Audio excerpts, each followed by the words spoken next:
The ways of my people are old. We work in the paddies.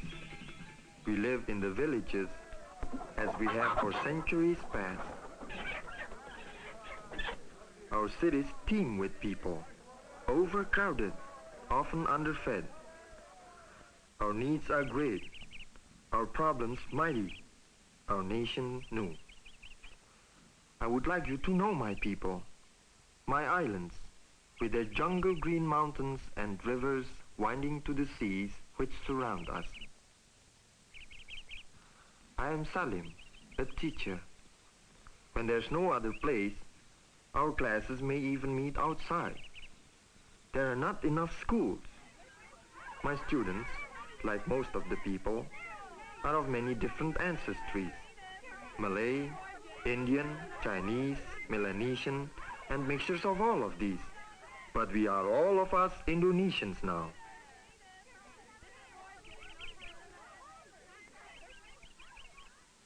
I worry much about the future of our new country. As I leave school in the evening, walking along the shady streets, I often ponder our history and our problems. For over 300 years, we were ruled by the Netherlands. Nearly 80,000 Dutch people lived with us in houses like these. We were called then the Dutch East Indies. They built our cities as they would build a Dutch city, with canals lining the main streets. Dutch banks and trading firms managed our money and business, ran our railroads and communications. They took the wealth of the land, the raw materials, the tin ore, the rubber, the tea, and the oil which they wanted. We were their hands. They were our heads. But now it is different. Since World War II, we have achieved our freedom. We are the Republic of Indonesia. Our own president lives in the palace of the Dutch Governor-Generals. We fly our own flag, the Merah Putih, the red and the white. We are grateful to these people of the Netherlands.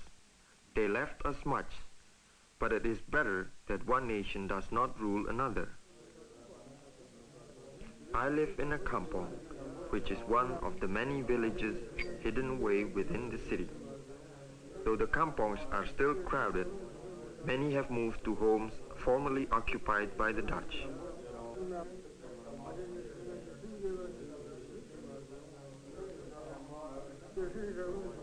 I have a daughter and a wife and many friends. We are all interested in the problems of our country. It is sometimes hard for us to agree among ourselves as to what should be done.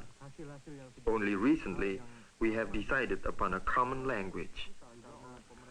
Most newspapers and books are now printed in the official Indonesian language, but many different tongues are spoken in our islands, and not all yet know the official language. Only 1 out of 3 of us can read and write in any language. We need schools and teachers, thousands more of them, for we know that every part of progress depends upon education. We need schools for adults too. Before independence, we had small opportunity to learn. Most important is the need for trade schools, so that we can learn the skills to produce for ourselves the things which we need. Now, nearly all manufactured goods are imported, and our economy does not produce enough to exchange for all the varied needs of our islands. Nearly 3,000 islands scattered across the equator between Southeast Asia and Australia. 80 million people, the 6th largest nation in the world. The larger islands are Sumatra, Java, Borneo, and Celebes. Although Java has only 7% of the total land area, nearly 3/4 of our people live here. Java is crowded. It consumes too much of the food, money, materials, and attention that should be more evenly distributed among all the islands. Our capital, Jakarta, is here.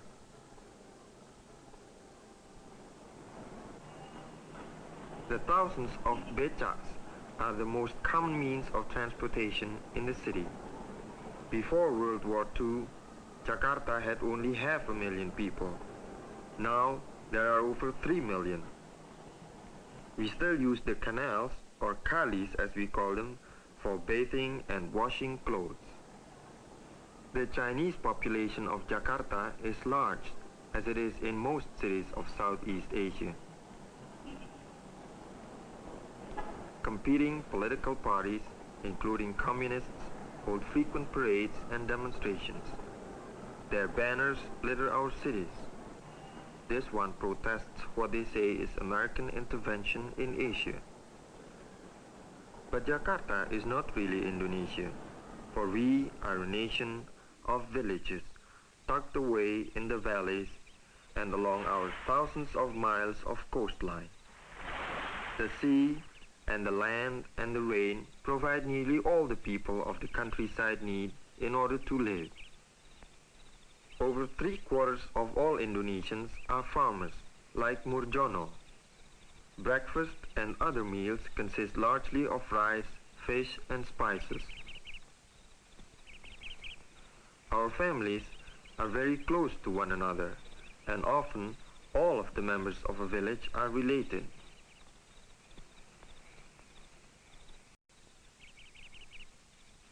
Murjono leaves for work in the fields, while Kartini spends her day at woman's work,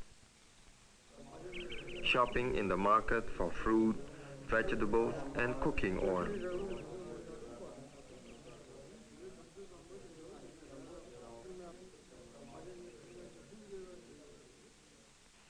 Working at the loom, weaving cloth for the family. Nearly everything which is needed is made in the village. Little must be bought from the outside. In Java, over half the 20 million acres available for agriculture produces rice. Rice alone makes up 80% of the diet of the people, and without it, they could not live. The paddy fields are owned by the people of the village. Murjono will be able to produce 2.5 crops a year, for there is little change of season. It is always very warm, always enough rain. The rice seedlings are planted one by one.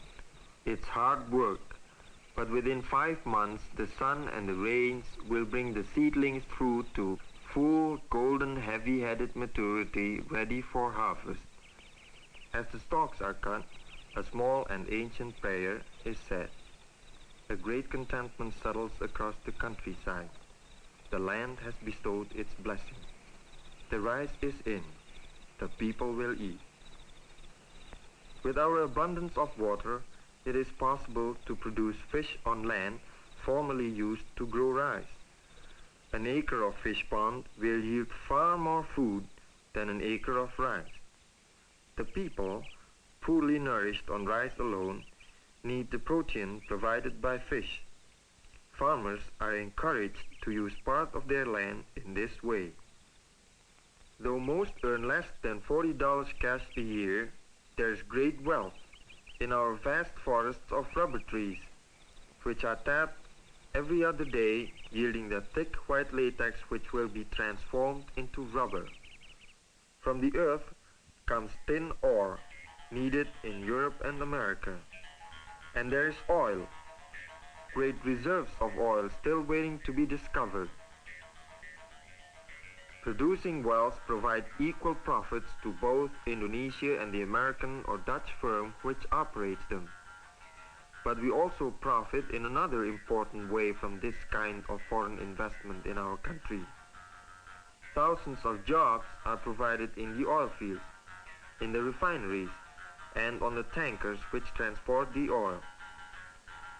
And all of the time we are learning the skills of modern technology, the skills by which we will grow as a nation.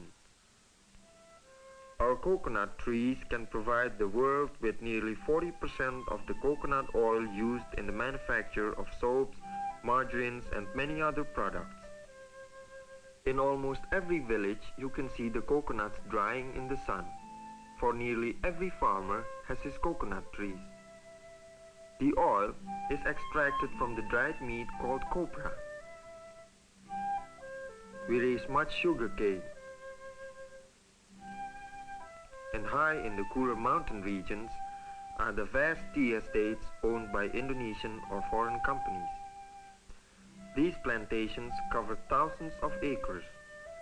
The pickers begin early in the morning, walking long distances to that part of the estate in which they will work. Tea plants require constant cutting back or they would grow to tree size, 25 or 30 feet tall. The leaves are individually selected.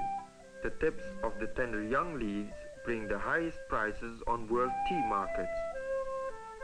When the women have picked all that they can carry, the long trek back to the collecting sheds begins. Each woman is paid according to the amount and quality of tea she has picked. About 5 rupiahs or 50 cents for the day's work is average. My people are poor. Poor in the knowledge and machines by which we could make more efficient use of the natural wealth of our islands. For this we must do if we are ever to live free from fear, disease, and want. It will take time to learn, for we are accustomed to doing things slowly, by hand. Batik making is an ancient art. The pattern is applied to the cloth. Wax is used to cover those parts of the design which will not be dyed. As much as 200 hours may be consumed in making a single piece of batik, but it is a thing of beauty, and for us this is important. The Muslim religion penetrates our culture, dominates our arts and laws. It is a religion based upon belief in one God. It requires frequent daily prayer and influences both our personal and political life. Though most Indonesians are Muslim, Hinduism from India was practiced long before the coming of Muslim teachings. It is still the dominant religion on the islands of Bali and Lombok. Many ancient and colorful customs are associated with Hinduism. In Bali, before a young man marries, the purification rite of tooth filing is performed amidst great ceremony and rejoicing in the village. The Balinese have a deep love of color, form, and pageantry. These elements of the Hindu religion find expression throughout all Indonesia. All over Indonesia, the theater is part of the scene. Plays are performed everywhere. The play is usually accompanied by a gamelan orchestra. The gamelan can be heard any night, anywhere across the length and breadth of our islands.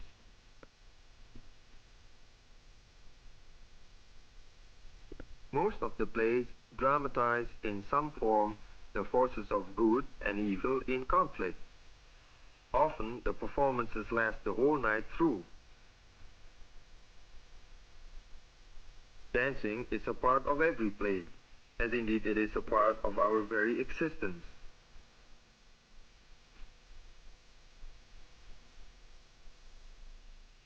On Bali, training for the legong dances begins at an early age. By the time a girl reaches 15 or 16, she no longer dances the legong.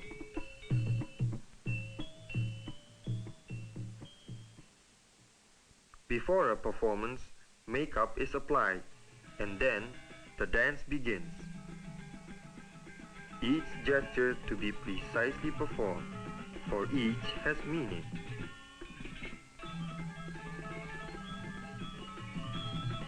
The dance never grows old for us. Facing so much that is new in the present, we cherish our traditions as we move forward into the future.